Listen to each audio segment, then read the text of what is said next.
Who is going to start for Jon Sumrall at Florida? That is a fun question that we'll surely get an answer to this spring, right, Brandon Olsen of Locked On Gators? We're definitely going to answer that question, right?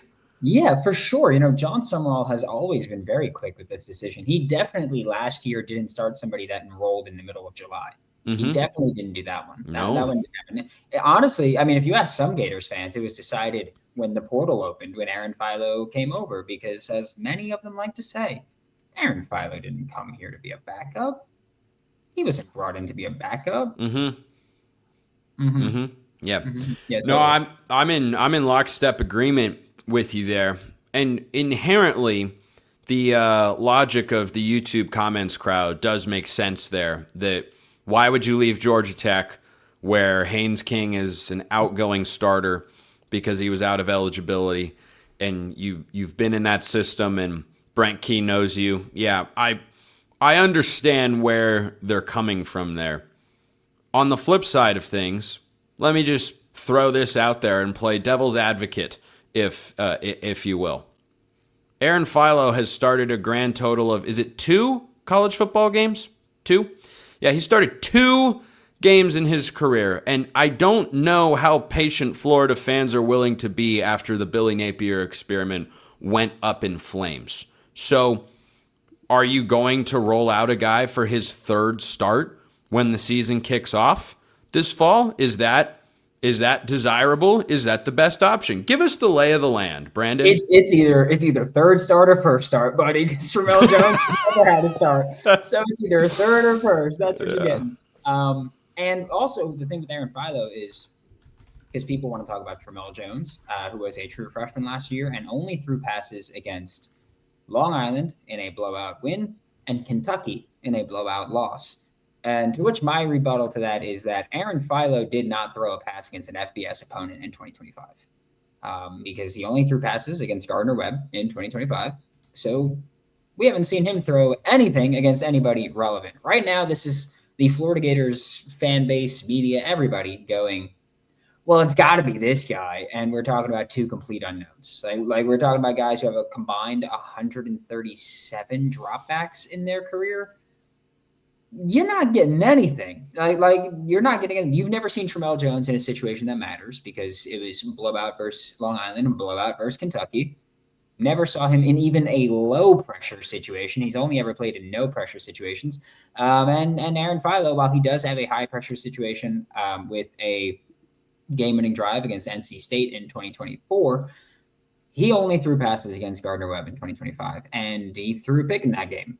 A bad one, like a bad one there. So it's interesting, because I think everybody wants to pick a side amongst who should be the starting quarterback for the Florida Gators, but the answer is there is no proven good answer, no matter who you pick.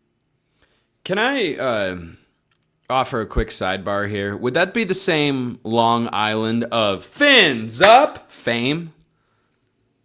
All right, I'm going to leave. Brandon's out.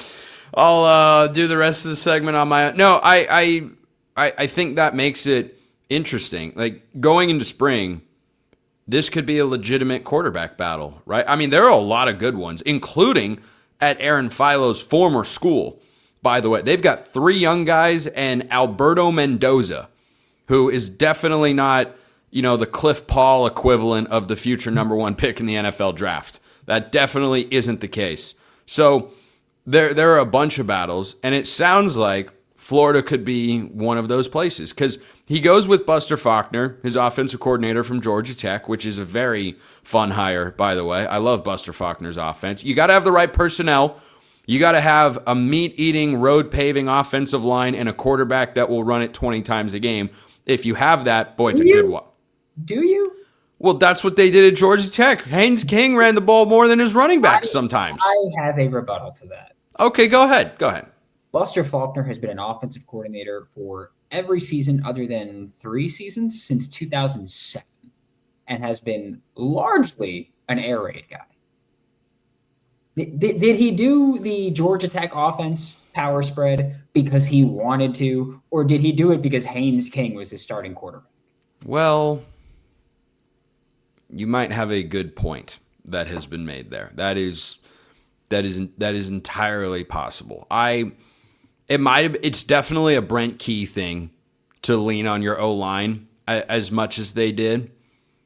And you hired Phil Trautwein in Florida, so you're going to have an offensive line that you can at least trust. Like, yeah, the jet sweep usage was so great. I still want that. That's the thing. I just don't want my quarterback carrying the ball fantastic. 15 times a game. No, I really don't. I really don't want either. Jet sweeps that'll actually work, Billy. Then go ahead, you do that. Like, I'm good with all that. I want that. The only thing I don't want from the Georgia Tech offense is let's run the quarterback, especially up the gut, 15 times a game. Well, if you have two guys that are basically the same and have no experience, then maybe you can bang them up a little bit, you know?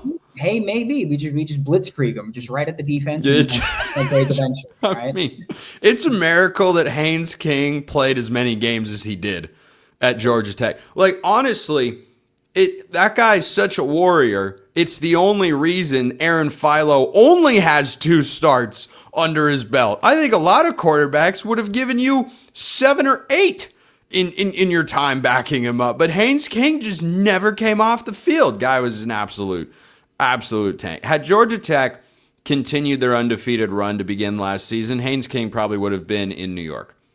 Yeah, and that's the other thing too. Like, people always, because I'm not a Haynes King guy. Like, I think he's very good college quarterback.